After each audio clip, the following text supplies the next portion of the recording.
சிறப்பு வருகை தந்திருக்கிற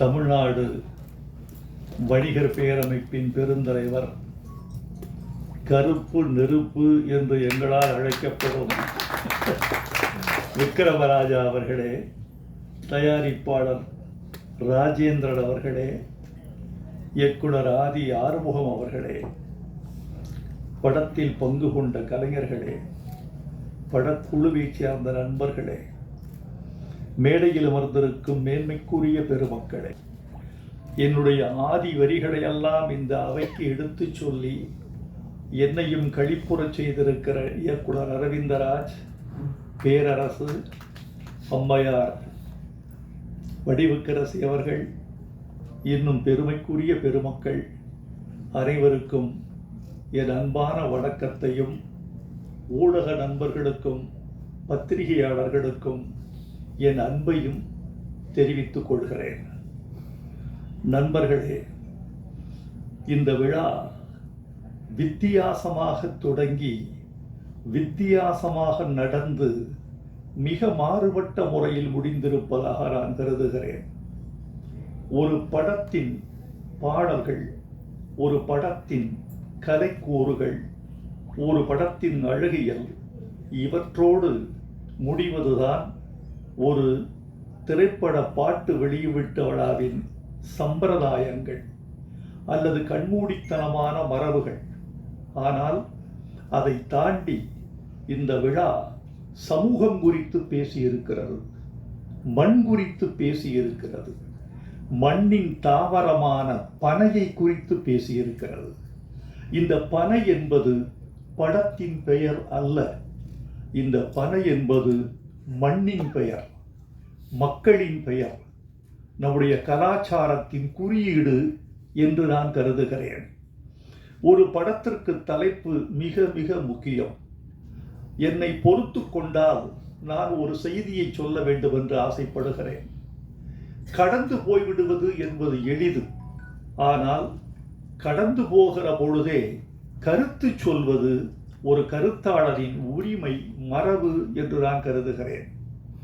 இப்போது வருகிற தமிழ் திரைப்படங்களின் பெயர்களை பார்த்தால் நான் கொஞ்சம் துக்கப்படுகிறேன், சில நேரங்களில் வெட்கமும் படுகிறேன். அந்த பெயர் எனக்கு ஒன்றையும் குறிப்பிட்டு சொல்லவில்லை. அது வெறும் ஒரு சொல்லாக இருக்கிறது.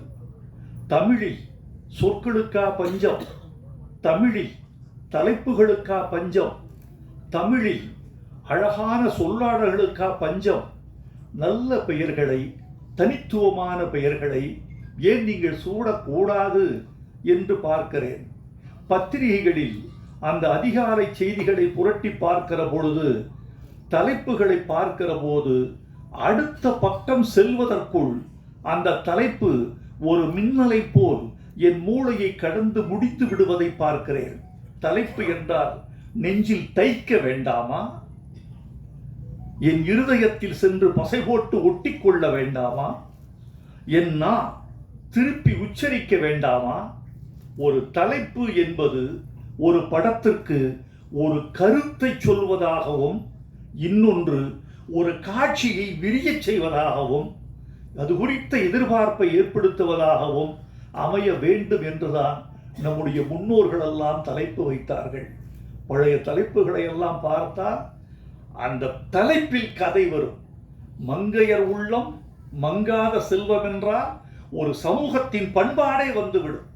கணவனே கண்கண்ட தெய்வம் என்று சொன்னவுடன் ஒரு கலாச்சாரத்தின் விழுமியம் வந்து விடுகிறது. அதெல்லாம் பழசு என்று நமக்கு தெரியும். ஆனால் அந்த வழியில் வருகிறவர்கள் தலைப்புகளில் ஒரு ஆழ்ந்த கவனத்தை செலுத்தி நிகழ்காலத்தின் பொருள் குறித்தும், நிகழ்காலத்தின் மாற்றம் குறித்தும், நம்முடைய விழுமிய போக்குகள் எது விழுகிறது எது எழுகிறது என்பது குறித்தும் இந்த தலைப்புகள் ஏதாவது மக்களுக்கு சொல்லி செல்ல வேண்டும் என்று நான் விரும்புகிறேன். தலைப்பு வைக்கிற தமிழ் இயக்குனர்கள், தயாரிப்பாளர்கள், கதாசிரியர்கள் தயவு செய்து அழகான தமிழ் பெயர்களை படத்துக்கு சூட்ட வேண்டும் என்று நான் அன்போடு விரும்பி கேட்டுக்கொள்கிறேன். இது ஒரு கவிஞனுடைய வேண்டுகோள் அல்லது ஒரு பாடலாசிரியரின் வேண்டுகோள் என்று நினைத்து விடாதீர்கள். இது தமிழ் மக்களின் வேண்டுகோள், பாமரனின் வேண்டுகோள், உழவனின் வேண்டுகோள், மூட்டை தூக்குகிற தொழிலாளியின் வேண்டுகோள், விறகு வெட்டியின் வேண்டுகோள். அவன் தமிழோடு இருக்க வேண்டும் என்று விரும்புகிறான். நீங்கள் தள்ளி நிற்கிறீர்கள். நான் உங்களை கேட்கிறேன், ஒரு தலைப்பை மாறுபட்ட முறையில் தமிழுக்கு விரோதமாக வைத்து அந்த படம் வெற்றி பெற்று விட்டது என்று நீங்கள் சொன்னால் நான் ஏற்றுக்கொள்கிறேன். வெற்றியும் பெறுவதில்லை. பிறகு ஏன் இந்த படத்திற்கு எனக்கு கதை சொன்ன இயக்குனர் இந்த படத்திற்கு விதை என்று பெயர் வைத்திருக்கிறேன் என்று சொன்னார். நான் சொன்னேன், விதை நல்ல பெயர்தான், ஆனால் நீங்கள் சொல்ல விரும்புகிற கதையை விட்டு விதை தள்ளி இருக்கிறது. எனவே இந்த படத்தின் ஒட்டுமொத்த இருதய துடிப்பும் தலைப்புக்குள் வர வேண்டும் என்றால் தம்பி பனை என்று பெயர் வைக்க வேண்டும் என்று சொன்னார். அவர் உடனே ஏற்றுக்கொண்டார். விதையை விட பனை எனக்கு இன்னும் பக்கத்தில் இருக்கிறது ஐயா என்று சொன்னார். வாழ்க என்று சொன்னேன். மேல்நாட்டில் எப்படியெல்லாம் தலைப்பு வைப்பார்கள் தெரியுமா? ஒரு ஆங்கில படத்துக்கு தலைப்பு தி விண்ட் cannot read, காற்றுக்கு படிக்க தெரியாது என்று தலைப்பு வைத்தார். எப்படி டைட்டில் போட்டான் தெரியுமா? காற்றுக்கு படிக்க தெரியாது, இது டைட்டில். காற்று வீசுகிறது, ஒரு மரத்தின் மீது வீசுகிறது, ஒரு மாளிகை மீது வீசுகிறது, ஒரு புல்வெளியின் மீது வீசுகிறது, ஒரு குழந்தையின் மீது வீசுகிறது, ஒரு சாலையில் வீசுகிறது, ஒரு சோலையில் வீசுகிறது. சோலைக்கு போனால் ஓரிடத்தில் பூக்களை பறிக்காதீர்கள் என்று ஒரு அறிவிப்பு பலகை வைக்கப்பட்டிருக்கிறது.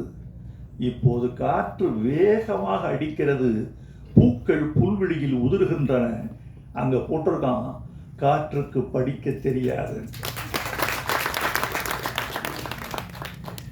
உங்களுடைய கரவொலி அந்த படத்திற்கு திரையரங்கில் விழுந்திருக்குமா, விழுந்திருக்காதா? அதுதான் வேண்டும். ஒரு தலைப்பு உங்களுக்குள் ஒரு பரவசத்தை உண்டாக்க வேண்டும். டெல்லியில் ஒருவன் தன் சுயசரிதியை எழுதினான். எழுதிவிட்டு மை ஸ்டோரி என்று தலைப்பு வைத்தான். 100 பிரதிகள் கூட விற்கவில்லை. என்ன என்று யோசித்து பார்த்தான். அட்டையை கிழித்தெறிந்து விட்டு இன்னொரு தலைப்பு வைத்தான். ஒரே நாளில் 3000 பிரதிகள் விற்றுவிட்டன.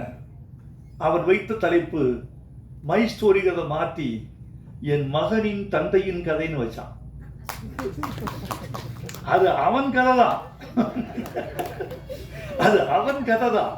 என் மகன் அதே தலைப்பு தான், என் மகனின் தந்தையின் கதைன்னு சொன்ன ஏதோ விவகாரமா இருக்கே என்று உள்ளே வந்தார். நண்பர்களே, இந்த பனை என்ற ஒரு குறியீட்டை பற்றி உங்களுக்கு சில செய்திகள் சொல்லியாக வேண்டும். இந்தியாவில் 11 கோடி பனை மரங்கள் இருக்கின்றன. இந்த 11 கோடி பனை மரங்களில் 6 கோடி பனை மரங்கள் தமிழ்நாட்டில் மட்டும் இருக்கின்றன. இந்த பனை என்பது தமிழ்நாட்டு தாவரம். ஆப்பிரிக்காவிலிருந்து மனித இனம் மடகாஸ்கர் தாண்டி இந்தியா வழியே வந்து ஆஸ்திரேலிய கரையில் சென்று குடியேறிய காலத்தில் கடத்தி வரப்பட்ட மரம் பனைமரம். இந்த பனைமரத்தை சாதாரணமாக கருத வேண்டாம், வெறும் மரம் என்று. நம்முடைய முடியாட்சியோடு சம்பந்தப்பட்டிருக்கிறது, நமது கலாச்சாரத்தோடு சம்பந்தப்பட்டிருக்கிறது. சேர சோழ பாண்டியர்களுக்கு 3 கொடி இருப்பது தெரியும். சோழனுக்கு புலிக்கொடி, பாண்டியனுக்கு மீன்கொடி, சேரனுக்கு விற்கொடி என்பது உங்களுக்கு தெரியும். இந்த 3 மன்னர்களுக்கு 3 மாலைகள் இருந்த கதை தெரியுமா? பாண்டியனுக்கு வேப்பம்பூ மாலை, சோழனுக்கு ஆத்திமலர் மாலை, சேரனுக்கு பனம்பூ மாலை. சேர மன்னன் தனது நெஞ்சில் அணிந்த அடையாள பூவாக, தேசிய பூவாக அவன் கருதியது பனம்பூவை. பனம்பூ மாலை அணிந்தவன் சேரன் என்பது நம்முடைய வரலாறு. இந்த பனை மாதிரி தாய் கூட கொடுக்க முடியாது.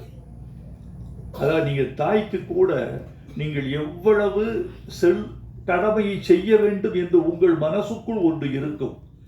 அவள் தாய்ப்பால் கொடுத்ததற்கு நாம் தாய்க்கு செய்ய வேண்டிய கடமை நமக்கு இருக்கிறது என்று நீங்களும் செய்வீர்கள். ஆனால் தாயும் எதிர்பார்ப்பாள், தப்பில்லை, அவளுக்கு அந்த உரிமை இருக்கிறது. இந்த பனை எதிர்பார்ப்பதில்லை, அது உன்னிடம் தண்ணீரை எதிர்பார்ப்பதில்லை, உன்னிடம் பராமரிப்பை எதிர்பார்ப்பதில்லை, உன்னிடம் உரத்தை எதிர்பார்ப்பதில்லை. அது வானத்திலிருந்து நீரை வாங்கிக் கொள்கிறது. வானத்தில் தண்ணீர் வறண்டு போன போது காற்றின் ஈர பசையை பனை ஓலை இழுத்து தன்னை உறுதிப்படுத்திக் கொண்டு உயிர் வாழ்ந்து கொள்கிறது. ஒரு 15 வருஷத்துல ஒரு பனைமரம் வந்து நின்று நிற்கிறது. ஒரு பனைமரம் ஆண்டுக்கு 150 லிட்டர் பனை பதநீரும் 24 கிலோ பனை வெல்லமும் தருகிறது. இந்த மரத்தை நாம் ஏன் தமிழ்நாட்டின் தேசிய மரமாக அறிவிக்கக்கூடாது? அறிவிச்சிருக்காங்களா? இருக்காங்க. தமிழ்நாட்டின் தேசிய மரம் என்று சொல்ல முடியுதா? அப்படியே சொல்லுங்க.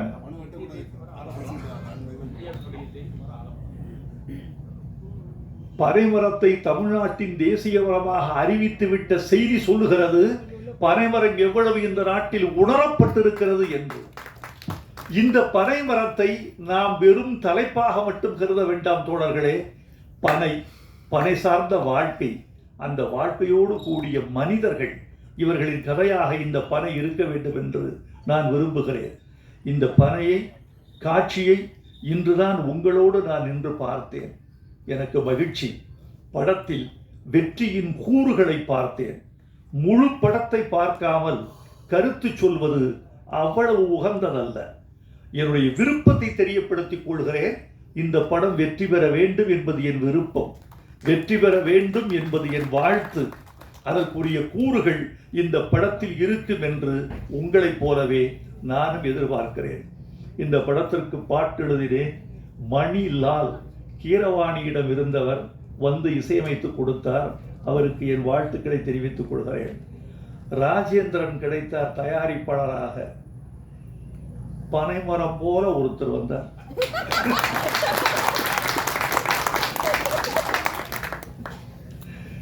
பனைமரம் போல ஒருத்தர் வந்து நான் பனை எடுக்கிறேன் என்று வந்தார். உங்களுக்கு என் வாழ்த்துக்கள் ராஜேந்திரன். தொடர்ந்து நீங்கள் படம் செய்ய வேண்டும் என்று நான் விரும்புகிறேன். இந்த படத்தின் பாடல்கள் எனக்கு ரொம்ப மகிழ்ச்சி. அரவிந்தராஜும் பேரரசும் இந்த படத்தை வாழ்த்த வந்த பொழுது அவர்கள் தமிழ் பாடல்களை கொண்டாடிய போது நான் மகிழ்ந்து போனேன். ஒரு கலைஞருக்கு இது தெரியவா மிகவும் மகிழ்ச்சி?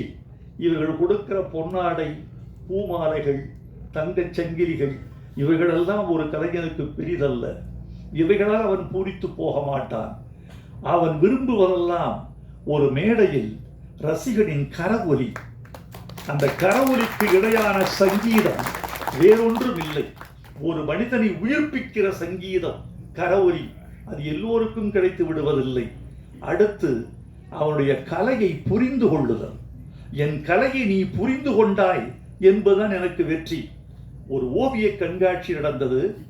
அந்த ஓவிய கண்காட்சியில் ஒரு ஓவியத்திற்கு முதல் பரிசு கிடைத்தது. 3 மாதங்கள் வரவேற்பு அறைக்கு வெளியே மாட்டப்பட்டிருந்தது. அதற்கு கீழே ஒரு நோட்டு புத்தகம் வைக்கப்பட்டது, பேரேடு. அந்த பேரேட்டின் கீழே எல்லோரும் எழுதி போனார்கள், இந்த ஓவியம் என்னை மயக்குகிறது, ஓவியருக்கு என் முத்தம், இந்த வண்ணங்கள் எனக்கு வேறேதோ சொல்லுகிறது. விதவிதமாக எழுதினார்கள். சற்றே விட்டால் இந்த ஓவியன் ரவிவர்மனை தொட்டு விடுவான் என்றெல்லாம் எழுதி வைத்து விட்டு போனார்கள். 3 மாதம் கழித்து அந்த ஓவியனுக்கு பாராட்டு விழா. அவன் வந்தான். வந்தவர் ஓவியத்தை பார்த்தான். பார்த்து விட்டு சொன்னான், அட பாவிகளே, 3 மாதமாக என் ஓவியத்தை தலைகீழாகவா மாட்டி வைத்திருந்தீர்கள்?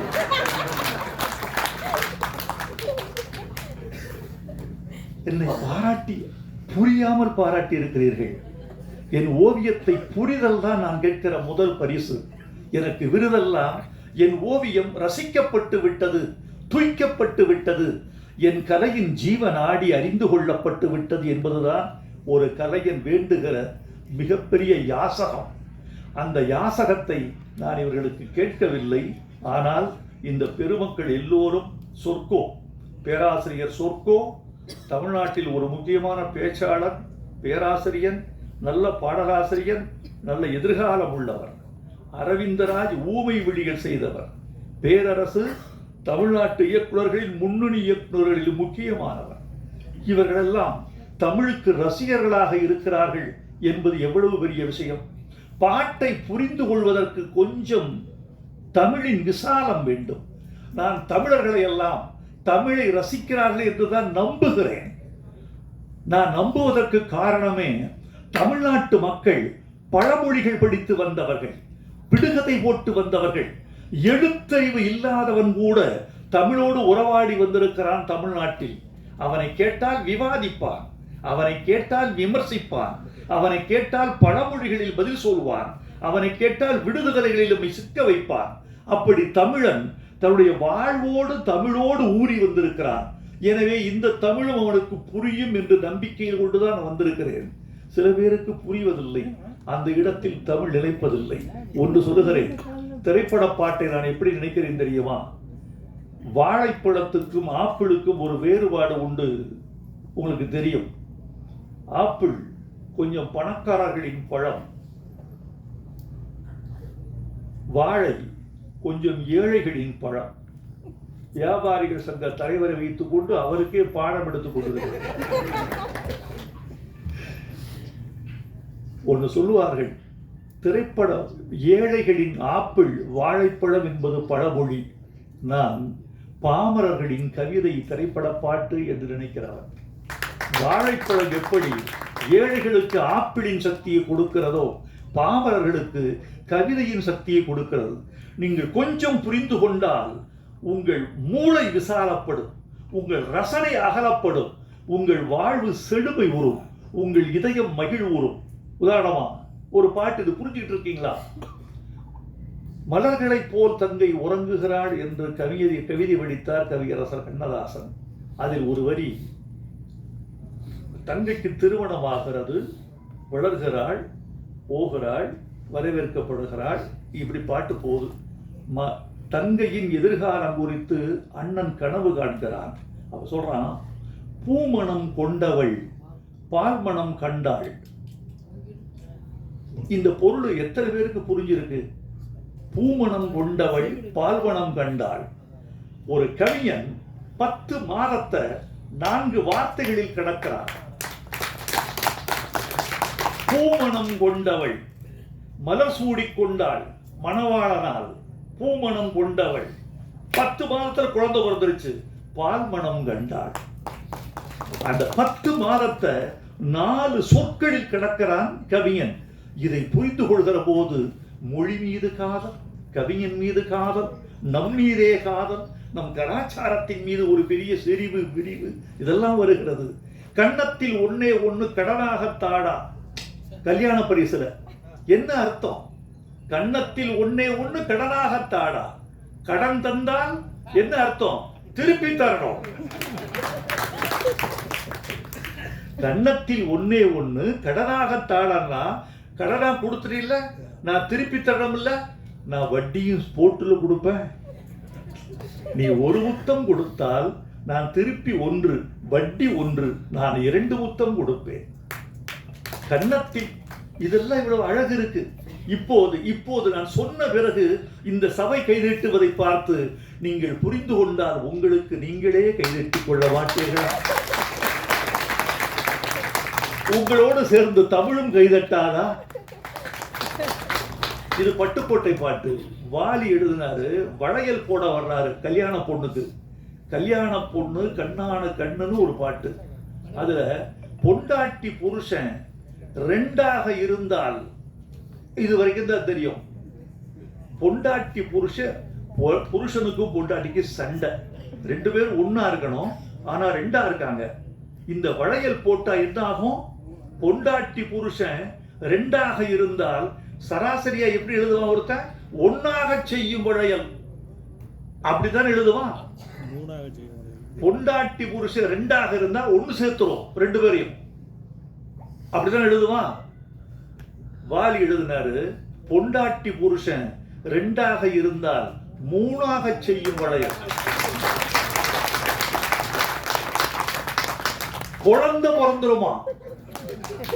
இந்த வளையல் சத்தம் அவளை அந்த வளையல் சத்தத்தின் சிணுங்களில் அவள் எழுப்புவதும், அவள் முனகுவதும், அவள் அழைப்பதும், அவள் ஆரவாரம் செய்வதும், அவள் கொஞ்சச் செய்வதும், அவள் மிஞ்சி செய்வதும், இரண்டு பேருக்கு ஒரு காதல் வளர்வதும், காதல் கலவியில் முடிவதும், அது குழந்தையில் சென்று வளர்வதும் இந்த ஒரு வளையலால் நடக்கும்னு சொல்றான். இந்த வளையல் ஓசை என்னென்ன பயணம் செய்யுது, இதெல்லாம் இந்த ரெண்டாக பொண்டாட்டி புருஷன் ரெண்டாக இருந்தா மூணாக செய்யும் வளையல் என்று சொல்லுகிற போது ஒரு ஓசை கேட்கிறது. அந்த ஓசையின் வழியே ஆசை வழிந்து மூன்றாவது குழந்தை பிறந்து விடுகிறது. இவ்வளவு இருக்கு இந்த படத்துல. பாட்டு இருக்க ஒரு பாட்டு, இந்த பொண்ணு நல்லா நடிச்சிருக்கீங்க, நீங்களும் நல்லா இருக்கீங்க தம்பி. அந்த பொண்ணை பக்கத்தில் ஒரு அழகான பெண்ணை வைத்துக் கொண்டு நீங்க அதை கவனிக்காமல் போறது மாதிரி ஒரு தண்டனை வேறு எதுவுமே கிடையாது. அதை நீங்க ரொம்ப அலட்சியப்படுத்திருக்கீங்க, ரொம்ப அழகா. அதுல ஒத்த பனமரமா நான் ஒத்தையில நிக்கிறனே, புத்திகெட்ட அத்த மகன் புலப்ப விட்டு போறானே. இது ஒரு பெண்ணினுடைய ஏக்கம். இந்த முதல் வரி ஒத்த பனமரமான்னு ஏன் சொன்னான்? ஒத்த பனமரமான்னு ஏன் சொன்னான்? இந்த ஒத்த பனமரம்ங்கிற முதல் வரியில் இங்க வச்சேன் இல்லையா, இதுக்கு ஒரு விடுகதை. ஒத்த பனமரமா ஒத்தையில நிக்கிறனே, புத்தி கெட்ட அத்த மகன் புலம்ப விட்டு போறானே. இந்த முதல் வரிக்குடைய விடுகதையை கடைசி வரியில விட சொல்லியிருக்கேன். ஒரு தலையா காதலிச்சா ஒண்ணு சேர முடியாது, ஒத்த பனமரையில் ஊஞ்சல் கட்ட முடியாதுன்னு சொல்லி. ஒத்த பனமரத்தில் ஊஞ்சல் கட்ட முடியாது, கிளைகளற்ற மரம். இந்த பனமரம் கிளைகளற்ற மரம், இதில் ஊஞ்சல் கட்ட முடியாது. இது நீ ஒரு பனைமரம், நான் ஒரு பனைமரம், ரெண்டு ஒத்த பனைமரம் சேர்ந்தானா ஊஞ்சலே கட்ட முடியும், இரண்டு கைகள் தட்டினால்தான் ஓசை வரும் என்று அது அந்த முதல் வரிக்கு சொல்லப்பட்ட. இந்த முதல் வரியை எடுத்து கொண்டுகோட்டு பொருள்கோள் என்று தமிழில் ஒரு இலக்கணம் உண்டு. இந்த கொண்டுகோட்டு பொருள்கோள் மூலம் இந்த முதல் வரியை எடுத்து கொண்டு போய் கடைசி வரியில் இணைத்தால் இந்த பாட்டுக்குரிய பின்னணியும் அந்த ஒரு பெண்ணின் வலியும் அதுக்குரிய காதல் துடிப்பும் அதெல்லாம் சேர்ந்து வரும். இதையெல்லாம் இப்படியெல்லாம் புரிந்து கொள்வதற்கு உங்களுக்கு நான் பயிற்சி கொடுக்க வேண்டும் என்று இந்த பாடல்களில் ஒரு முயற்சி செய்து கொண்டிருக்கிறேன். நண்பர்களே, இந்த விழாவுக்கு அண்ணன் விக்ரமராஜா வந்தது எனக்கு பெரிய பெருமையாக இருக்கிறது. நீங்கள் வந்ததில் எவ்வளவு அழகழகான செய்திகளை சொன்னீர்கள், உங்கள் வாழ்க்கையை சொன்னீர்கள், பனையின் பெருமையை சொன்னீர்கள், தமிழ்நாட்டு மக்களின் வலியை சொன்னீர்கள். எங்கு போனாலும் வியாபாரிகளை விட்டுக் கொடுக்க மாட்டீர்கள். அதோடு சேர்ந்து முதலமைச்சருக்கு ஒரு கோரிக்கை வைத்து விட்டீர்கள். எங்கே வந்தாலும் நீங்கள் நீங்களாகவே இருப்பீர்கள். சந்தன மரத்தை தேய்த்து தேய்த்து ஒரு பிறப்பங்குச்சியாக மாற்றினாலும் அது சந்தனத்தினுடைய வாசனையைத்தான் கொடுக்குமே தவிர எந்த மேடைக்கு போனாலும் நீங்கள் நீங்களாகவே இருக்கிறீர்கள். வந்திருந்த பெருமக்களுக்கு நன்றி, ஊடகத்தாருக்கு நன்றி, உங்களுக்கு நன்றி. நண்பர்களே, இன்றைக்கு ஒரு படம் தயாரிப்பது எளிது. பணம் இருந்தால், நல்ல கலைஞர்களின் துணை இருந்தால் படம் தயாரித்து விட முடியும். எது கடிது தெரியுமா? ஒரு படத்தை வெளியிடுவது. அந்த படத்தை வெளியிடுவது அவ்வளவு எளிதான காரியம் அல்ல. பணம் இருந்தால் மட்டுமே கூட படத்தை வெளியிட முடியாது. திரையரங்குகள், காலம், சூழல் எல்லாம் வேண்டும். எல்லாவற்றையும் விட இந்த படத்தை பார்ப்பதற்கு தமிழர்களின் தயாரான மனநிலை வேண்டும். அந்த மனநிலையை தயாரித்துக் கொண்டு இந்த படத்தை நீங்கள் நல்ல முறையில் வெளியிட வேண்டும். பனை வெற்றி பெற்றால் சிறு தயாரிப்பாளர்கள் வெற்றி பெறுவார்கள். இங்கு ஒரு செய்தி மீண்டும் மீண்டும் சொல்லப்பட்டது. வைரமுத்து இந்த விழாவுக்கு வந்திருப்பது எங்களுக்கு பெருமை.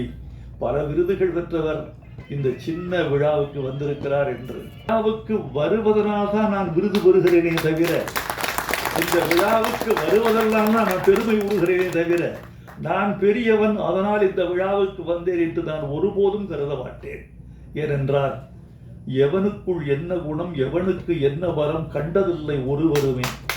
ஒரு விதைக்குள்ளே அடைபட்ட ஆலவரம் கண்விழிக்கும், அதுவரை பொறு மனமே என்று எழுதியவன் நான். எனவே என்னை தேடி புதிய இயக்குனரோ புதிய இசையமைப்பாளரோ வருகிற போது எந்த புற்றுக்குள் எந்த பாம்போ என்று பார்க்காமல் எந்த விதைக்குள் எந்த விருட்சமோ என்றுதான் நான் பார்க்கிறேன். அப்படி ஒரு தயாரிப்பாளர், ஒரு இசையமைப்பாளர், ஒரு இயக்குனர் வந்த பொழுது இவர்களுக்குள் ஒரு பாரதி ராஜா, இவர்களுக்குள் ஒரு சங்கர், இவர்களுக்குள் ஒரு மணிரத்னம் இருந்துவிட மாட்டார்களா என்றுதான் நான் கருதி பார்க்கிறேன். அதனால் நீங்கள் எல்லோரும் வளர வேண்டும். எனக்குரிய ஆசை, நான் நீண்ட காலம் திரையுலகில் பயணித்துக் கொண்டே இருக்கிறேன். ஒரு 4 தலைமுறையை பார்த்து விட்டேன். எல்லா தலைமுறைக்கும் பொதுவான ஒரே ஒரு குணம், வெற்றியும் தோல்வியும். எல்லா தலைமுறையிலையும் வெற்றி ஒரு பாதி, தோல்வி ஒரு பாதி. இது மாற்றமே இல்லை. வேறு எதில் மாற்றம் இருக்கிறது என்று சொன்னால் முயற்சியில் மாற்றம் இருக்கிறது.